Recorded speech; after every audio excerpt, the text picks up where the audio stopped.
When maneuvering during slow flight, you are flying very near the stall speed of the airplane.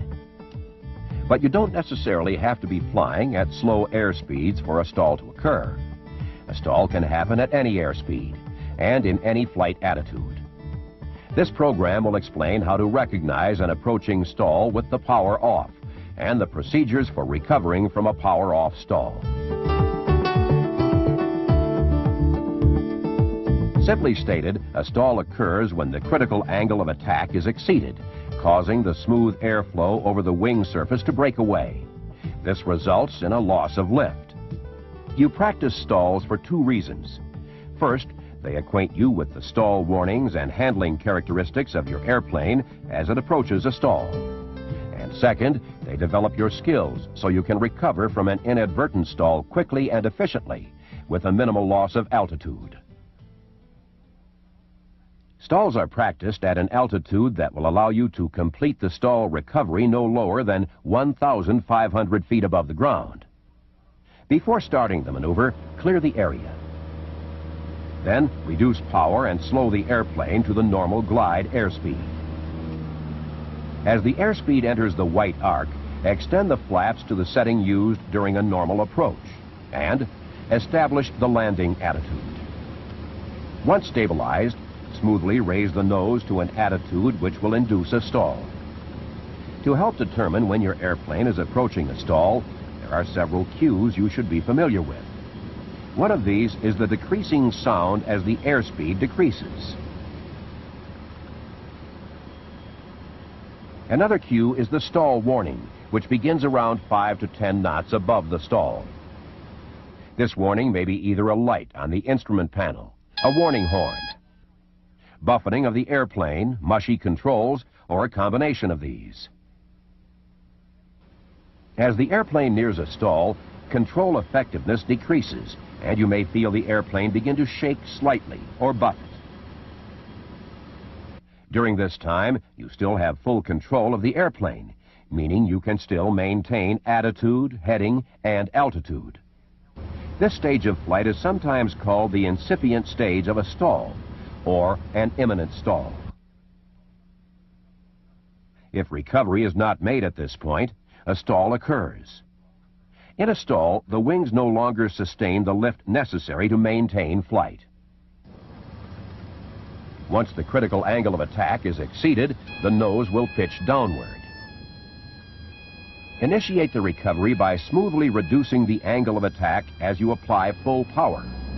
As you add power, you'll need to increase right rudder pressure to keep the ball centered in the turn coordinator. Then use the flap retraction procedure specified by the manufacturer. As the airspeed begins to increase following the recovery, gently establish a climb attitude.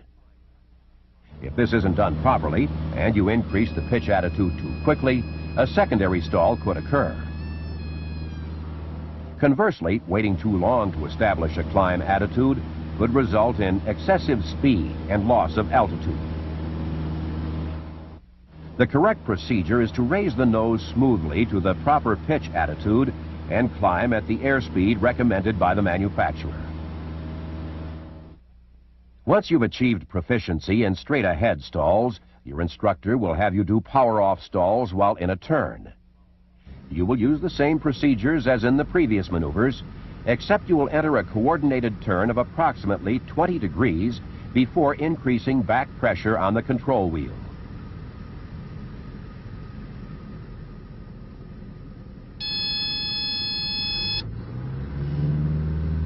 Recovery is much like the straight-ahead stall, except that you must level the wings. However, don't level the wings until you've reduced the angle of attack and have added full power. Then, roll the wings level by using coordinated ailerons and rudder pressure. If you're using flaps, they should be retracted, as specified by the manufacturer. Practicing stalls is not meant to increase your ability to stall an airplane, but to help you recognize the onset of a stall and how to prevent it.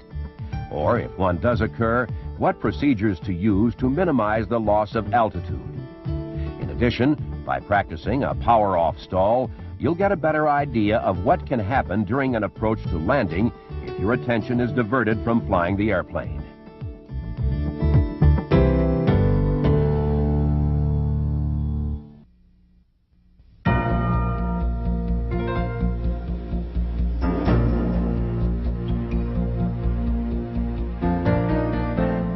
A power-on stall can occur if you attempt to lift off and climb out at an airspeed below that normally used for takeoff, or if you use too high of a pitch attitude when trying to clear an obstacle.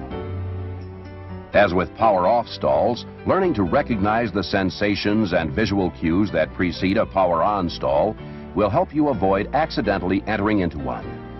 Remember, you should practice stalls at an altitude that allows recovery at least 1,500 feet above the ground. After the area is cleared, reduce power. And as the airplane is slowing to liftoff speed, lower the flaps if appropriate. As the airspeed decreases, increase back pressure to maintain your altitude. When the airspeed has decreased to near liftoff speed, simultaneously add back pressure as you advance the power to the takeoff or climb setting recommended by the manufacturer. The power-on stall is initially performed with the wings level, but to simulate a turn after takeoff, your instructor will also have you enter a 20-degree bank to the left or right. Remember, as you add power and continue to increase back pressure, you must compensate for the airplane's left-turning tendencies by keeping the airplane in coordinated flight. The pitch attitude for a power-on stall will be much higher than for a power-off stall. But, like the power-off stall, you will feel the characteristic buffet just before it occurs.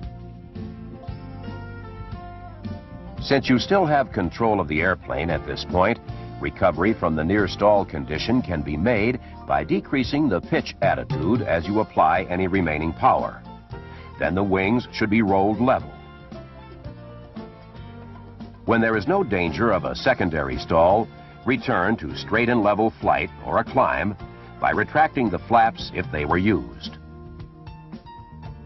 However, if you don't recover at that point, the airplane will stall and the pitch attitude will decrease abruptly because of the excessive nose-high attitude.